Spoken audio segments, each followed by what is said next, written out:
Hey guys, it's Leo Stargazer. I am here today with our Sun in Virgo tarot reading. The Sun enters Virgo on August 23rd, the same day that Mercury stations retrograde, also in Virgo. So big time connections there, and we will have a separate Mercury retrograde reading as well. But today, right now, we're going to be doing a major arcana tarot reading inspired by the Sun moving into Virgo. The major arcana reading that I decided to do today is the Hermit. The Hermit is often associated with Virgo, and so I'm hoping that this spread can really help us understand or give us a little bit of an idea about what we can expect from Virgo season. So the intention that I'm setting for this reading for the Sun in Virgo is embrace focus. This season is going to be a lot about embracing focus. So that's the intention I'm going to lead with. So as I shuffle, I'm going to go over a few details about how I am seeing the Sun in Virgo. Just a few key points about Virgo season. Like I said, Mercury retrograde happens the same day that Virgo season begins. And by the end of Virgo season, so once the Sun moves into Libra, Venus, which has been in retrograde in Leo, will be direct. It goes direct on September 3rd. And then Mercury, whose retrograde begins the same day as Virgo season begins, will also be stationed direct by the time the Sun moves into Libra. In fact, Mercury will station direct on September 15th. So Venus and Mercury's retrogrades will be finished by the time Virgo season is also finished. Virgo season with a Mercury retrograde is going to really, really make us focus on details as much as possible and enjoy that as much as we can. If you're not a detail-oriented person, this is probably usually a trying season, but that's okay because we have we want to imbue a lot of positivity in this because Virgo loves details. So with the Sun shining a light on that, let's trust that. Let's dive into that. And let's look to the Hermit and this reading to maybe show us how we can do that.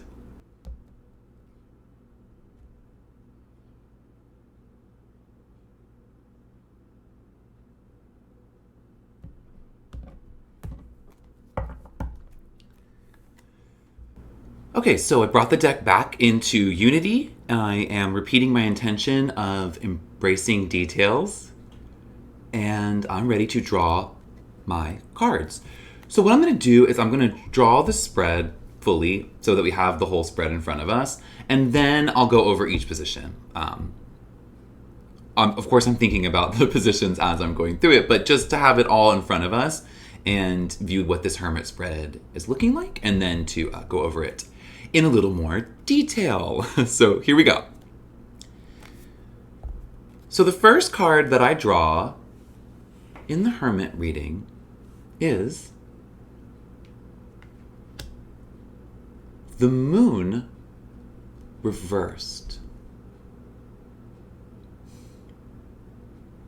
Okay. The second card that I draw is the Three of Wands reversed.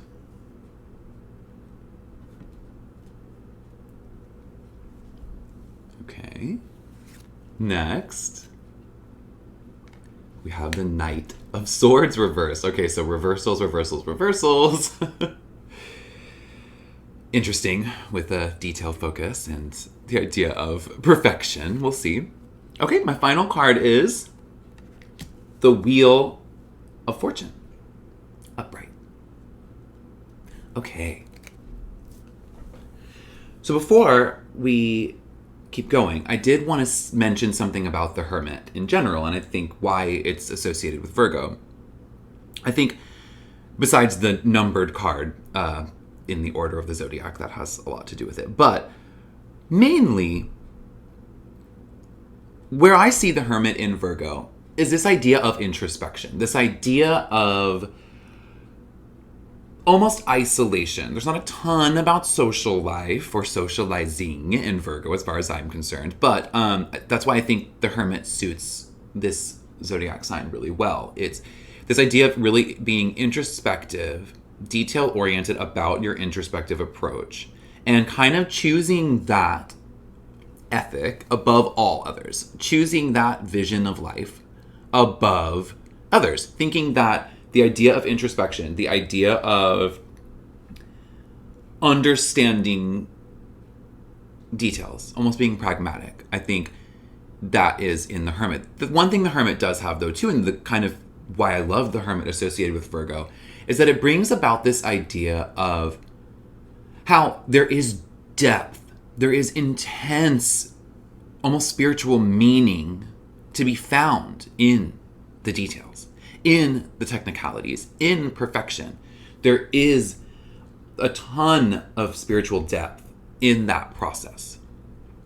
That, and you guys know we've been on this journey together.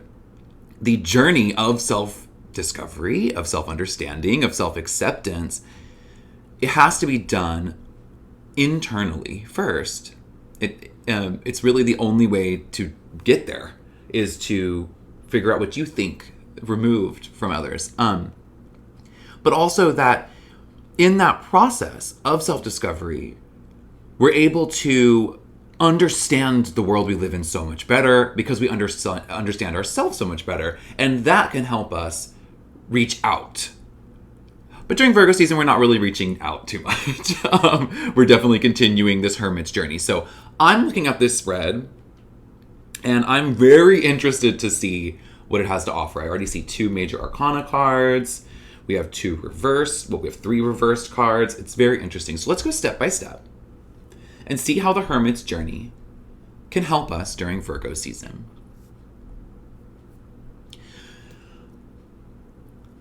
Okay. So the positions, as they're laid out, the first position where we got the moon reversed is in the dark position. So what needs illumination? What do we need to shine a light on? What are we searching for? I think that's what's in the dark.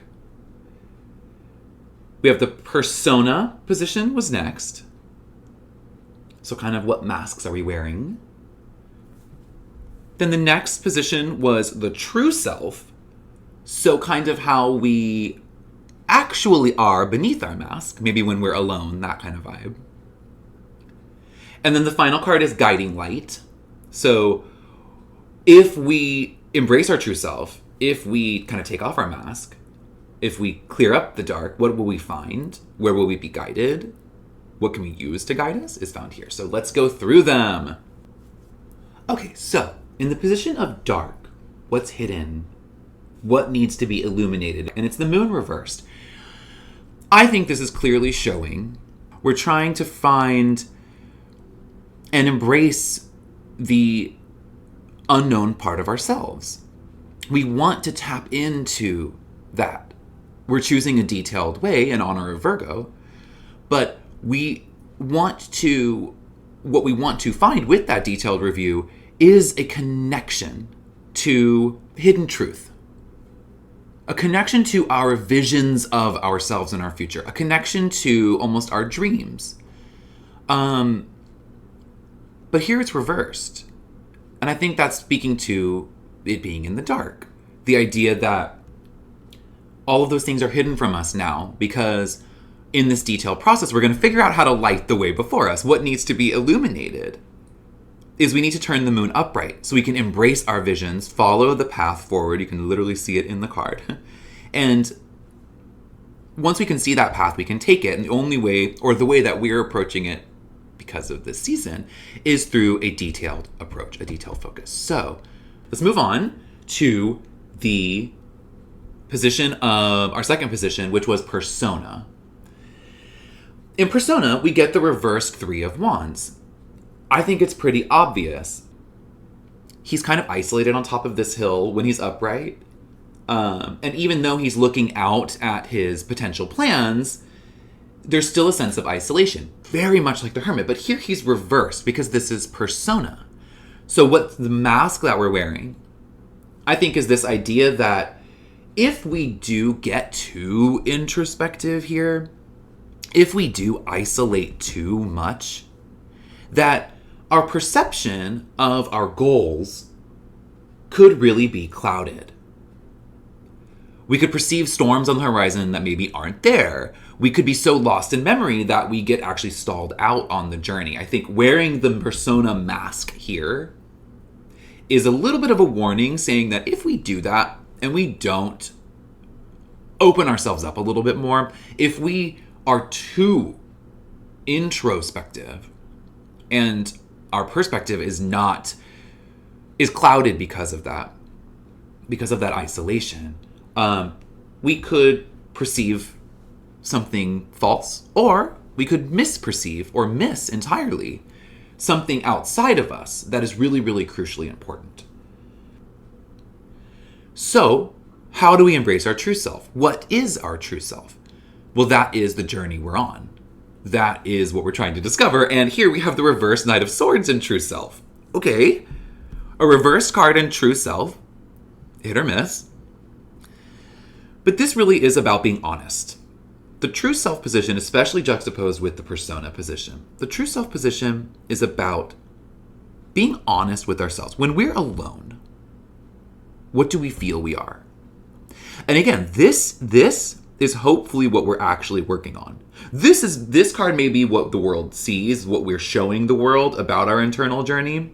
This is the way we actually see our internal journey. Ourselves at this point in the journey, at least. And it's the Knight of Swords reversed. The way I'm viewing the Knight of Swords reversed in true self is that the way we view our true self, the way we see ourselves in our own minds, almost excessive in our pursuit of understanding ourselves. But this is telling us the way we're viewing our true selves, whether or not this is our true self, whether or not this is the true self that will emerge once we uncover the darkness in front of us, once we illuminate the path, is more accurate, in front of us, once we can tap into those visions. I think that the true self as we stand, or as the way we view it right now, is that we're rushing. That's just it. Instead of rushing headlong, the hermit's journey here really is trying to say, look inward, which is what we're doing. That's what Virgo season is trying to say too. That's what these retrogrades are trying to say. Look inward, but don't rush the process. We have an entire season to get through. But the way we're viewing our true selves right now is rushing. So let's really think about that, especially as this season goes on. How can we slow down? This card is telling us to slow down, but let's look to this card because it's guidance. The guidance position is going to be the key. It's the light in the hermit's lantern. It's what reveals and illuminates the darkness, and it exposes our intuitive visions and clears up illusion and keeps us out of isolation and helps us slow down and understand our true selves better. And what is it? It's the Wheel of Fortune. In the position of guidance, the Wheel of Fortune, especially as the only upright card, I think that's key too. This is telling us to go with the flow. That's going to help us slow down. That's going to keep us out of our heads too much. And according to this spread, that's going to illuminate the darkness. How does it do that? The way that I see the Wheel of Fortune is that if we can accept transitions as they happen, if we can accept that change is inevitable, it's happened, it's happening, and it will happen. If we can go with the cycle of the seasons, the path will be illuminated in front of us. It's that simple. You take the path when you see it, based on what you're learning on the journey, and then you continue to accept what happens because you've already locked in. That's what this season is about. That's what this journey is about. That's what the hermit's journey is about. It's about finding yourself, trusting what you find, and then moving forward with life, accepting cycles, moving back into the world, following the sun on its journey through the zodiac. The wheel will turn. The reason we do this, the reason we are introspective, the whole point of it is so that when the wheel turns in a direction we don't want it to, or when it turns in a direction we do want it to, we can either be prepared for that, or take advantage of it. And that's how we can be a complete person, accept cycles, and help others, and move out into the world finally. Virgo's not going to be a ton about moving out into the world. It's definitely going to be the hermit's journey. But this is saying if we can accept cycles, not isolate, slow down, illuminate our visions, we'll be good to go. We'll be able to finally, potentially, branch out a little next season. But don't stay isolated, I think is the key here too, guys. Don't stay isolated. Don't rush. You got this. Focus on detail is a slow process, but it's so, so, so worth it. The hermit's journey exists. The hermit card exists because it's worth it. So let's do that. Let's illuminate the moon. Happy Virgo season, guys. We got a lot of retrograde stuff. We got a lot of stuff, but I'll be here with you and we will get through it together. And I know that on the other side of this, we are going to be ready to branch out and let's just have a party at the end. Okay, I'll see y'all later. Thank you.